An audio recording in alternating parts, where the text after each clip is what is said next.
Cucu bukan. Mati kayak gini Pak, orang kami mau membunuh masyarakat ini Pak. Ibu.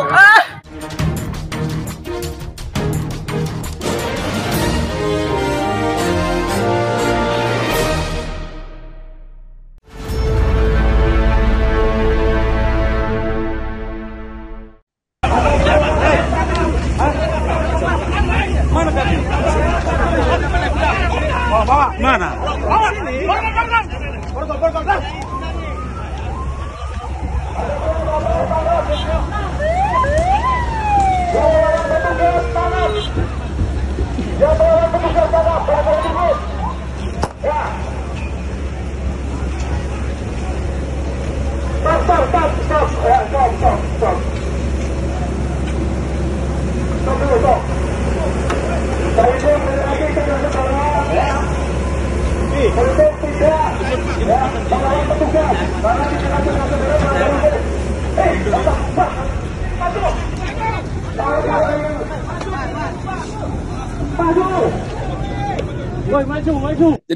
Jadi ini orang-orang yang sama seperti para buzzer itu. Begitu ada hal yang otentik, protes massa itu segala macam, lalu bilang ini ada sponsornya, ini ada provokatornya. Nggak mungkin setiap keadaan itu dicarikan provokator. Jadi dianggap ini apa namanya puak Melayu ini atau komunitas Melayu ini nggak punya kepentingan di situ. Itu satu-satunya kepentingan Melayu menginginkan hak-hak dasariah dia itu dilindungi. Bahwa ada kepentingan asing, ya pasti kan ini soal hak asasi manusia. Wartawan asing pasti beredar di situ. Mereka yang pro lingkungan bukan cuma di Indonesia, bahkan yang paling kuat itu ada di Eropa tuh. Pasti mereka ada di situ tuh untuk memantau. Greenpeace pasti ada di situ. Jadi ini bukan soal kepentingan asing yang memanfaatkan, tapi kepentingan asing punya kepentingan dengan problem hak asasi manusia, hak atas lingkungan di Indonesia. Jadi jangan saudara Bahlil ini betul menjadi bahlul dalam upaya memahami problem yang ada di situ tuh. Kita mau lihat keterangan pemerintah, kenapa ada penggusuran, kenapa ada amok massa di situ. Oh, karena kepentingan asing. Kepentingan apa yang bermain di situ, terangkan. Ada intelijen asing berupaya memprovokasi di situ. Ya tangkap dong kalau Anda tahu kan. Jadi kalau dia udah tahu ya tangkap aja. Tetapi ini sekali lagi ini pengalian isu.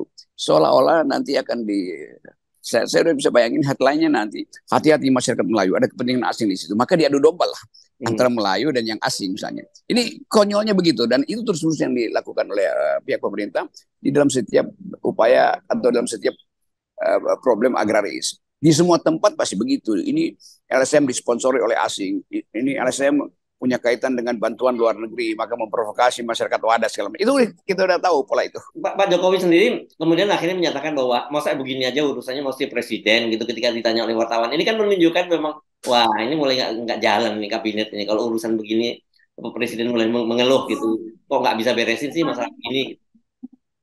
Agak aneh bahwa presiden harus berkeluh kesah. Dia tahu dari awal bahwa dia menginginkan dari periode pertama investasi itu jangan dihalangi. Jadi kalau kita lihat seluruh peristiwa ini kan disebabkan karena ambisi presiden untuk menjadikan infrastruktur sebagai legasi dia itu. Dan kemudian dipatenkan melalui Omnibus Law. Dan ini sebetulnya akses pertama dari Omnibus Law, yaitu percepatan investasi, pilih tenaga kerja asing. Dan itu membekas dalam benak publik bahwa ada upaya untuk menghalangi atau meminggirkan penduduk asli itu. Di IKN begitu yang terjadi, di Rempang juga begitu, di Morowali juga begitu. Ini satu pola ya sebut aja ini rebellion, pola penolakan rakyat yang memang akhirnya bersifat kekerasan. Ya. Oke, nah kasus Rempang ini kan sebenarnya menunjukkan pada kita awal ada satu yang sangat serius, yakni bahwa pemerintah itu bersama DPR itu selalu membuat undang-undang itu hanya semata-mata mementingkan kepentingan investor dan pemilik modal dan mengabaikan kepentingan rakyat. Dan kemudian itulah yang selama ini selalu menjadi justifikasi kan, seperti Pak Mahfud bilang bahwa oh ini mereka yang nggak punya alas hak yang kuat di situ, HGU ini HGU memang investor sudah punya HGU dan sebagainya. Jadi ini yang kemudian kita sebut sebagai authoritarianism legalisme ya, ya. Yes, betul. Jadi di mata LSM masyarakat sipil lokal, nasional maupun global dianggap bahwa ini adalah sifat otoritarian dari pemerintah yang terdesak atau didesak oleh kepentingan modal. Itu dasarnya begitu. Jadi di balik protes ini kita mesti lihat bagaimana komposisi modal itu memanfaatkan regulasi dan menyogok pemerintah supaya kapital itu bisa masuk bahkan ke pori-pori masyarakat adat. Dan pemerintah tidak mengerti bahwa hak masyarakat adat itu untuk mengalami semacam sebetulnya ketenangan batin. Tidak ada ketenangan batin kalau komunitas itu diberantakkan dengan mengirim mereka ke rumah-rumah susun. Itu artinya komunitasnya hilang karena bau tanah dan bau rumput, bau sawah, bau air sungai bagi masyarakat Melayu itu jauh lebih bening dan lebih wangi daripada seluruh janji pemerintah untuk dimukimkan mereka di kota. Jadi pemerintah nggak ngerti bahwa komunitas itu satu kesatuan ekologis, bukan sekedar satu kesatuan teknokratis yang bisa dipindah-pindahin. Apalagi bagi masyarakat itu, dia merasa kok kita dipindahkan dari lokasi yang betul-betul milik kita. Jadi bagi mereka, batin mereka itu terikat dengan tanah yang tempat pusar dan nenek moyang mereka ditanam. Ya. Makanya itu mereka, dan akhirnya mereka ini sampai menyatakan kan ini luar biasa ini. Mereka menyatakan bahwa lebih baik kita mati berdiri daripada hidup tapi dengan tertunduk. Ini dahsyat ini filosofi semacam ini. Nah, ini nggak bisa sekedar ditukar tambah dengan jumlah investasi akan masuk begini, kalian akan dapat pekerjaan. Mereka udah tahu ini tipu semua tuh. Ya. Karena dari kapasitas sebetulnya kapasitas profesional tentu mereka tahu mereka akan tersingkir.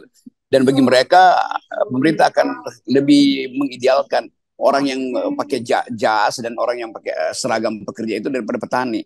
Nah, itu juga menghina bahwa petani itu dianggap itu pekerjaan yang bisa diganti dengan sumbangan rumah susun. Bagi mereka itu bertani itu ada bagian dari hidup dan dari situ moral mereka tumbuh tuh. Apa namanya, kesederhanaan, ketekunan untuk melihat padi itu mulai hijau lalu mengunding lalu merunduk padi itu tuh. Itu kan satu peristiwa estetik yang nggak bisa diganti dengan hidup di rumah susun. Jadi sekali lagi hak otonomi, hak batinia dari masyarakat itu tidak dipahami oleh pemerintah. Nah itu yang digusur. Yang digusur bukan sekedar lahan mereka, tapi kultur mereka digusur, itu kebatinan mereka digusur. Ya, saya kira kita penting mengingatkan Pak Jokowi karena Pak Jokowi seperti kita bahas sebelumnya kelihatannya menganggap ini soal yang sangat sepele sekali, soal komunikasi bahwa mereka itu sebenarnya dapat ganti rugi, dapat tanah 500 meter, bangunan 45 meter dan dengan nilainya 120 juta. Selalu bicara begitu Pak Jokowi. Sederhana banget. Padahal Pak Jokowi sebagai orang Jawa pasti tahu juga orang Jawa punya filosofi yang sama juga dengan orang Melayu meskipun bahasanya berbeda. Di Jawa itu ada semacam begini, Bung Rocky dinyatakan bahwa sadumuk batuk sanyari bumi itu ditohipati. Artinya jidat ini adalah kehormatan dan walaupun tanah itu hanya sejari, sejengkal, itu kalau tanah dia harus dibela sampai mati. Itu filosofi yang juga ada di Jawa dan itu yang membuat juga banyak konflik-konflik di pembangunan di Jawa terjadi karena filosofi tadi itu. Iya, itu filosofi rakyat Jawa. Pak Jokowi menganggap dia raja Jawa, beda tuh. Jadi bagi Pak Jokowi ya kalau raja dia bisa rampas semua tanah rakyat kan. Jadi kelihatannya Jokowi kehilangan semacam authenticity dari dirinya. Hal yang otentik pada batin dia sebagai makhluk yang dibesarkan dalam kultur Jawa itu hilang karena arogansinya muncul melampaui seluruh wisdom yang ada dalam kebudayaan atau pepatah-pepatah atau peribahasa Jawa. Ini bahaya ya. Ini menjelang pemilu. Kemarin ini ada kaitannya kemarin Pak Mahfud MD yang menyampaikan semacam dalam sebuah forum gitu. Dia menyatakan bahwa pemilu itu untuk menghalangi orang jahat, ya, supaya jangan orang jahat untuk menjadi penguasa. Ini kata kalau nggak salah mengutip pendapat Pak Mahni Suseno gitu. Tapi yang terjadi menurut saya sekarang kita tidak cukup hanya menghalangi orang jahat. Yang lebih ngeri lagi kalau kemudian juga orang yang tidak mampu jadi penguasa dan dia kemudian dikendalikan oleh kelompok lain yang punya maksud jahat, itu lebih berbahaya lagi saya kira. Iya, saya tahu itu semacam sindiran dulu dari Romo Magnis yang saya kira itu ditujukan pada Prabowo konteksnya pada waktu itu tuh, dan sekarang justru Pak Mahfud mengucapkan itu tanpa konteks. Jadi mestinya terima juga bahwa hati-hati dengan orang pedungu, hati-hati dengan orang yang punya ambisi itu, yang ingin mempertahankan pedunguannya melalui kebijakan atau ingin mempertahankan ambisinya dengan memperpanjang masa kekuasaannya kan. Mestinya begitu pesan terbalik kita pada Pak Mahfud. Jadi Mahfud jangan sekedar mengutip-ngutip, padahal dia sendiri yang memulai kekacauan ini, bahwa dia menganggap bahwa ini hanyalah soal hak yang belum diberikan pada yang mempunyai itu. Dia menganggap bahwa Rempang itu bukan penggusuran tapi semacam pengosongan tuh. Jadi kekosongan pikiran Mahfud juga ada di situ. Dia tidak bisa melihat itu sebagai problem habitat dan problem ekologis, apalagi problem kebudayaan. Saya kira ini penting sekali ya pemilu ini, karena sekarang ada mulai suara-suara lagi dari PDIP yang menginginkan agar tetap maunya dua pasang calon saja sebaiknya begitu ya. Dan ini saya kira tetap saja kita mesti melihat ada skenario besar di belakang itu, bagian dari melanggengkan kekuasaan tadi. Ya, saya pikir kita lihat nanti ujungnya bahwa ini berantakan juga karena seluruh problem sosial akhirnya muncul justru di ujung cawe-cawe Jokowi. Ya, oke. Baik, terima kasih Bung Rocky. Dan buat kita standingnya nggak pernah kemana-mana. Cuman ini saja ya, semua kita nolkan ya. Mantap. Ya. Sip. Thank you. Oke.